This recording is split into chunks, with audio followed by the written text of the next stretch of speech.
5월 29일 내가 나된 것은 하나님의 은혜라. 고린도전서 15장 7절에서 11절 말씀. 그 후에 야고보에게 보이셨으며 그 후에 모든 사도에게와 맨 나중에 만삭되지 못하여 난 자 같은 내게도 보이셨느니라. 나는 사도 중에 가장 작은 자라. 나는 하나님의 교회를 박해하였으므로 사도라 칭함받기를 감당하지 못할 자니라.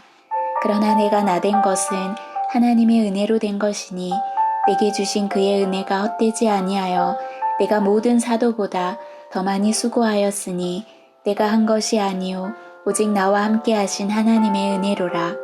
그러므로 나나 그들이나 이같이 전파하매 너희도 이같이 믿었느니라. 부활의 증인으로 선택받은 것은 무한한 하나님의 은혜임을 깨닫고 열심히 그 증인의 삶을 살게 합니다. 예수님의 제자들과 교회를 잔멸하기 위해 그리스도인을 핍박했던 사울이 예수님의 사도가 된 것은 하나님의 사랑의 능력이 얼마나 크고 놀라운 것인지 단적으로 보여주는 것입니다. 사울이 변하여 그 이름도 바울이 된 것은 오직 하나님의 은혜로 된 것입니다. 10절 한 절 속에 하나님의 은혜라는 말이 3번이나 언급됩니다. 은혜를 깨달은 죄인에게 주어진 사명 또한 얼마나 놀라운 은혜인지를 나타내고 있습니다. 우리는 예수님을 믿기 전의 모습을 기억하고 있습니다.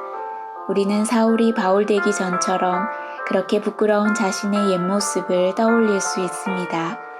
그런 때마다 우리는 예수님의 은혜가 얼마나 놀라운지 새삼 확인합니다. 첫째, 부활의 예수님을 만난 은혜. 바울이 하나님으로부터 받은 은혜는 무엇보다 먼저 부활의 예수님을 만난 사실입니다. 맨 나중에 만삭되지 못하여 난 자 같은 내게도 보이셨느니라. 교회를 박해하던 바울을 다메섹 도상에서 만나 주신 것은 설명할 수 없는 주님의 전적인 은혜였습니다. 둘째, 내가 나된 것. 내가 나된 것을 영어 성경은 I am what I am이라고 번역하기도 했습니다. 이는 내가 누구인가 라는 의미와는 차이가 있습니다. 바울은 자신의 존재에 대한 본질적 관점을 피력하기보다 사도로서의 사명을 수행하고 있는 현재의 모습에 초점을 맞추고 있습니다.